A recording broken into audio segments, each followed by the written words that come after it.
Hey everybody, what is going on? I hope you guys are all doing well, and welcome to another tutorial video. In this video, I'm going to be showing you guys how you can use the calendar view in Trello, so let's get right into it. Firstly, what you're going to need is a subscription for Trello, either a free subscription, in other words, a free trial, or you're going to need a paid subscription, so you do need to be a premium user. Then once you have a subscription, go to this arrow right here and make sure calendar is checked off. If it is, then it's going to appear here under your views. You just want to click on that, and now you see the calendar. Now, as you can see, these tasks are, well, pretty much stretched out because of their start date and end date, and you can pretty much view it over here as much as you'd like. You can scroll down to see the full month. You can use these arrows to change months, or you can click on this month and year button to manually select the date, and you can do that. You can change the view from month to week to day, and you can also add tasks and lists. For example, if I click add and add a card,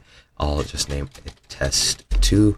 I'll make it in level 1, and then I'll set the start date to the 11th 24th, end date the 14th of 9th, and then just add the card. And as you can see, it adds the card in the calendar from the 4th to the 7th, or from the 11th to the 14th, pardon me. And that is basically what you need to do, and that is how you use the calendar. Hope you guys enjoyed, and I'll be seeing you guys in another video.